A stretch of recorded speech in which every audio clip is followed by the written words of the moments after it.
এবার ভাজা শুরু হলো।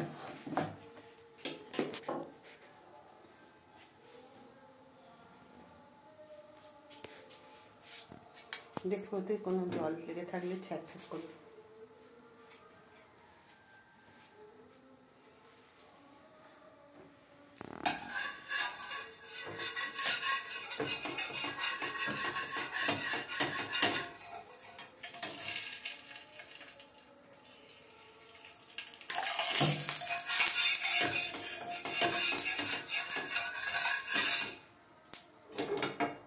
অন্ধকার হচ্ছে কি? না, ঠিক আছে।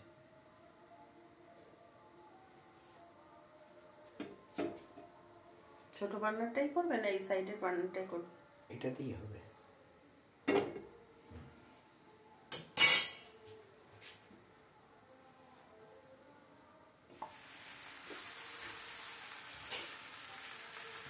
একটা ভাজতে দিয়ে দিলাম, নেক্সটটা আবার তৈরি করি, বেলে রেডি করি।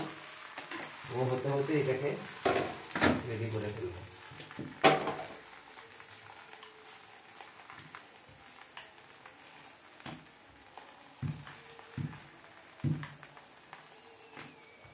পেটাই পরোটার বৈশিষ্ট্য কি? পেটার পরোটার বৈশিষ্ট্য হচ্ছে এমনি পরোটার মতো নরম হবে, কিন্তু একটা পরত থাকবে, খেতে বেশ মুচমুচে নয়, নরম নরম থাকবে। আর পিটিয়ে পিটিয়ে পিটিয়ে পিটিয়ে একে তৈরি করতে হয়। এটাকে ছেঁড়া পরোটাও বলে। আর এতে ভাজার জন্য তেলটা বেশি লাগে না,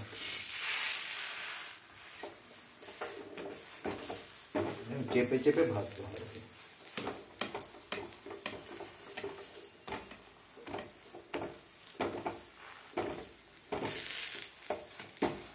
ঠান্ডা হলে ওটাকে পিটিয়ে ছেঁড়া পরোটা হয়ে যাবে। সাইডগুলো একটু বেশি করে করতে নিলে কাঁচা।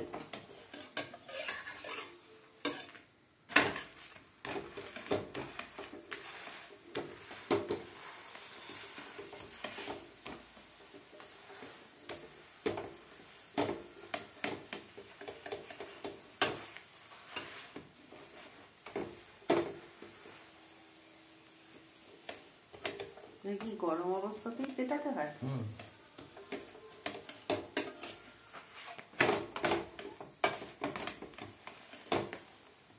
আর একটু টান, একটু বড় করে দেবো, পাতলা হবে। আমি কি বলে দেবো? না, একটু বড় করলে একটু পাতলা হবে। একদম সিমে করে দাও, দিয়ে ওর মতন আস্তে আস্তে বিট বিট করে হচ্ছে।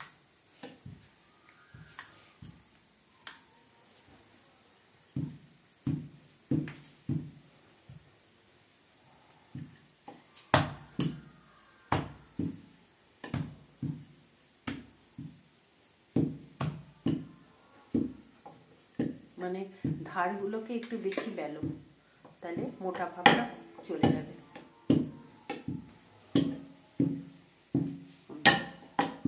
এটা একদম পারফেক্ট হয়েছে।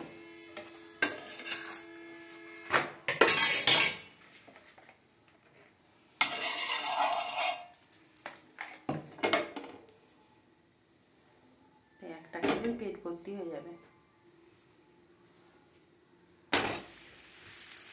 একটু বাড়িয়ে দাও, তারপর এবার এটাকে পেটাচ্ছ।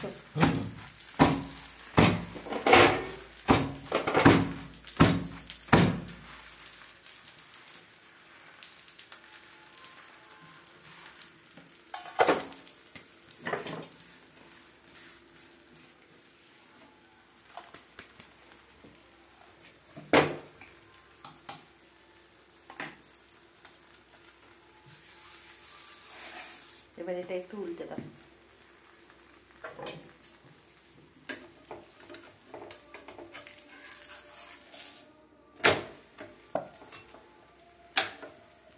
এটার মতন করে একদম বেরবে, ধারটা একদম পাতলা করে ফেলবে।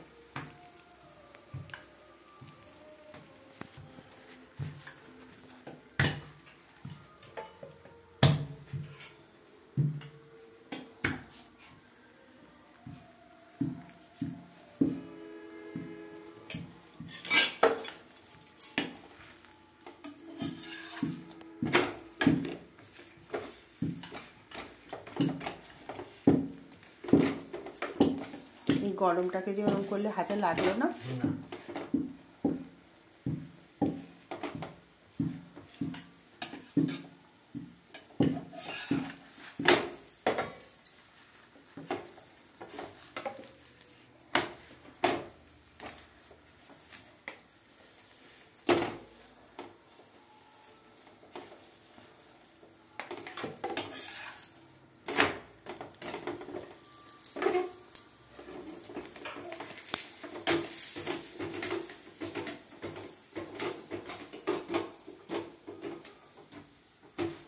এখন বানানো চলছে পেটাই পরোটা।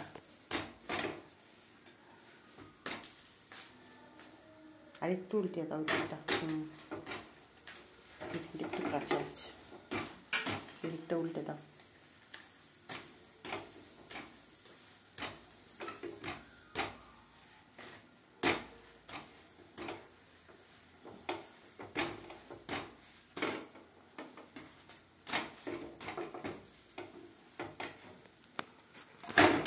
আমাদের এই রেসিপিটা ভালো লাগলে কি করতে হবে বলে দাও। হ্যাঁ, আমাদের এই যে রেসিপিটা আপনারাও তৈরি করে দেখতে পারেন, বাড়িতে ফলো করতে পারেন আমাদের রেসিপিটাকে। হয়তো পরেও হ্যাঁ, আমরা হয়তো করেওছেন আগে আমরা এইভাবে করি। আর এটা ভালো লাগলে শেয়ার করবেন, সাবস্ক্রাইব করবেন, লাইক দেবেন। আমরা তাহলে আরো উৎসাহিত হব। হ্যাঁ, একটু গুড নাইট জানিয়ে দাও। হ্যাঁ, আজকে পর্ব এইখানেই শেষ করছি। Good night. কাল আবার দেখা হবে সকাল থেকে।